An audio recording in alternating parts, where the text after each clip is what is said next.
नमस्ते। Divine journey में आप सभी का स्वागत है। आज के रामायण का प्रसंग है राम की चरण पादुओं का अधिष्ठापन। वाल्मीकि रामायण के अनुसार पूर्ववासियों को सोता छोड़ राम, लक्ष्मण और सीता सुमंत्र के साथ श्रृंगवेरपुर राज्य से गुजरते, जहाँ श्रीपतगामिनी गंगा बह रही थी।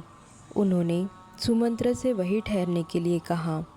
जब श्रृंगवेरपुर के राजा गृह को राम के आगमन की सूचना मिली तो वे अपने बंधु बांधवों के साथ वहां आ गया और उनका भलीभांति आतिथ्य सत्कार किया। उसने राम से अपने राज्य का स्वामी बनकर शासन करने के लिए कहा। राम ने उसके आतिथ्य की बहुत प्रशंसा की और जो वस्तुएं उन्होंने प्रदान की थी उन्हें स्वीकार कर पुनः विनम्र पूर्वता लौटा दिया। सवेरे होने पर गुह से बड़ का दूध मंगवाया और राम लक्ष्मण ने जटामंडल धारण कर नाव में बैठने के बाद सुमंत्र और गुह को वापस लौट दिया। गंगा पार करने के बाद राम ने पैदल ही आगे बढ़ने का संकल्प किया। राम ने लक्ष्मण से कहा, अब तुम सजन या निर्जन वन में सीता की रक्षा के लिए तैयार हो जाओ। हम जैसे लोगों को निर्जन वन में नारी की रक्षा अवश्य करनी चाहिए।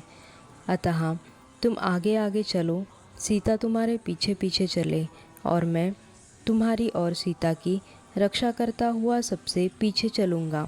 इस प्रकार लक्ष्मण आगे, सीता बीच में और राम पीछे पीछे चलने लगे। आगे बढ़ते हुए वे भरद्वाज मुनि के आश्रम में जा पहुँचे।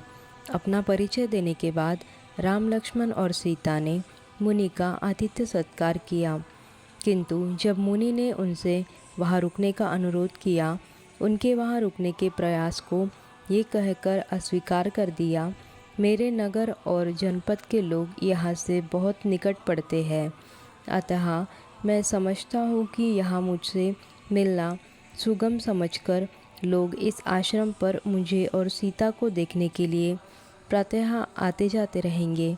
इस कारण यहाँ निवास करना मुझे ठीक नहीं जान पड़ता। भगवान, किसी एकांत प्रदेश में आश्रम के योग्य उत्तम स्थान बताइए, जहाँ सुख भोगने के योग्य विदेह कुमारी प्रसन्नतापूर्वक रह सके। ऋषि ने वृक्षों से हरे भरे चित्रकूट पर्वत को रहने के योग्य स्थान बताया। ऋषि द्वारा बताए गए मार्ग पर चलते हुए उन तीनों ने कुशलतापूर्वक यमुना नदी पार की और रात वहीं पर व्यतीत की। अगले दिन सीता के साथ दोनों भाई पैदल ही यात्रा करते हुए यथा समय रमणीय एवं मनोरम चित्रकूट पर्वत पर जा पहुँचे। वहां पहुँचने पर राम ने लक्ष्मण से कहा, सौम्य, यह पर्वत बड़ा मनोहर है। नाना प्रकार के वृक्ष और लताएं इसकी शोभा बढ़ाते हैं। यहाँ फल फूल भी बहुत है। ये रमणीय तो ही है, मुझे जान पड़ता है कि यहाँ बड़े सुख से जीवन निर्वाह हो सकता है। इस पर्वत पर बहुत से महात्मा मुनि निवास करते हैं। हम यही निवास करेंगे। ऐसा विचार करके उन्होंने उस पर्वत पर अपनी दृष्टि दौड़ाई तो उन्हें वाल्मीकि मुनि का आश्रम दिखाई दिया। सीता, राम और लक्ष्मण ने हाथ जोड़कर महर्षि वाल्मीकि के आश्रम में प्रवेश किया तथा ऋषि को सादर नमन किया।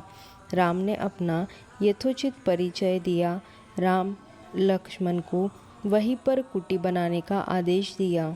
उपयुक्त स्थान पर बनी उस कुटी में सीता, राम और लक्ष्मण ने निवास हेतु प्रवेश किया। राम को वन में छोड़ने के बाद जब सुमंत्र अयोध्या पहुँचे, राजा दशरथ ने उनसे राम, लक्ष्मण और सीता की कुशलता पूछी।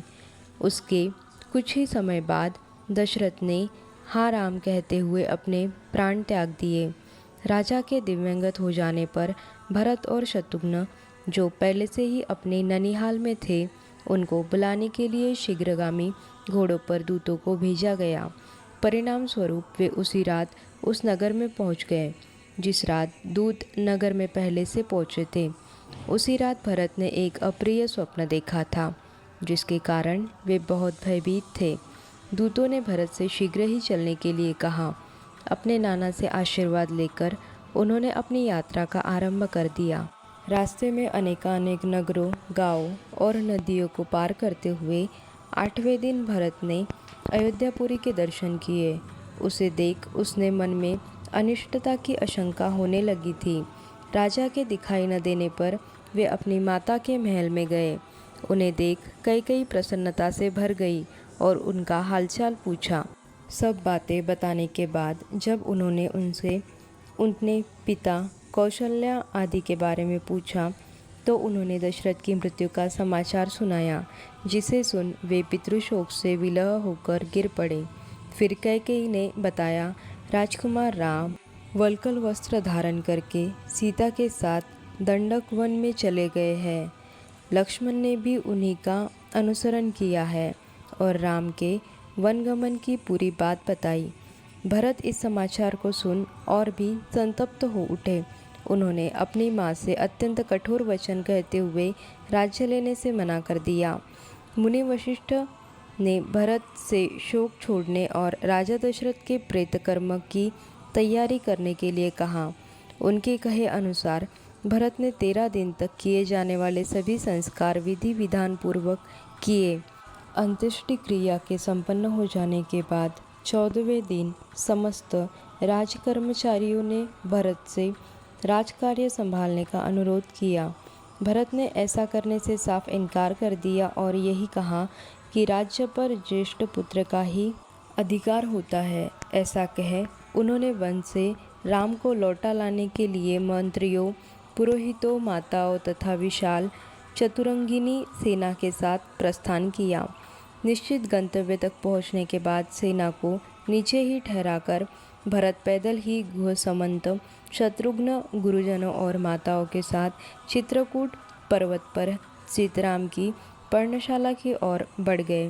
राम को वहां देख भरत अपने शोकावेग को न रोक सके और अपनी निंदा करते हुए हाँ आर्य कहते हुए चीखने लगे। राम के पूछने पर भरत ने उन्हें पिता की मृत्यु का समाचार बताकर उन्हें जलांजलि देने और वन को अयोध्या चलकर राज्य भार संभालने के लिए कहा। किंतु दृढ़ प्रतिज्ञ राम ने ऐसा करने से मना कर दिया और भरत को समझाते हुए यह भी बताया कि पिताजी का जब उनकी माता से विवाह हुआ था तभी उन्होंने उनके नाना जी से कैकेयी के पुत्र को राज्य देने की उत्तम शर्त स्वीकार कर ली थी। अतः वह राज्याभिषेक कराए और किसी प्रकार का विषाद न करे। भरत के साथ वशिष्ठ, जाबाली आदि ऋषियों ने राम को समझाने का प्रयास किया, किंतु राम ने एक ही बात कही कि उनके पिता ने जो आज्ञा दी है वह मिथ्या नहीं होगी। भरत के बार बार कहने पर जब राम नहीं माने तो भरत ने कहा, ये 2 स्वर्णभूषित पादुकाएं आपके चरणों में अर्पित है, आप इन पर चरण रखें, ये ही संपूर्ण जगत का योगक्षेम करेगी। राम ने उन पादुकाओं पर अपने चरण रखकर उन्हें भरत को सौंप दिया। तत्पश्चात भरत ने राम से कहा, वीर रघुनंदन, मैं भी 14 वर्षों तक जटा और चीर धारण करके फल फूल का भोजन करता हुआ आपके आगमन की प्रतीक्षा में नगर से बाहर ही रहूँगा। इतने दिनों तक राज्य का सारा भार आपकी इन चरण पादुकाओं पर ही रखकर मैं आपकी बाट जोतता रहूँगा। यदि 14 वर्ष पूर्ण होने पर नूतन वर्ष के प्रथम दिन ही मुझे आपका दर्शन नहीं मिलेगा तो मैं जलती हुई अग्नि में प्रवेश कर जाऊँगा। धर्मज्ञ भरत ने उस पादुकाओं को राजा की सवारी में आने वाले सर्वश्रेष्ठ गजराज के मस्तक पर स्थापित किया और शत्रुघ्न के साथ रथ पर बैठकर अयोध्या के लिए प्रस्थान किया। आशा करते हैं वीडियो आपको पसंद आया होगा। वीडियो को लाइक, शेयर और सब्सक्राइब करके कमेंट ज़रूर करिएगा।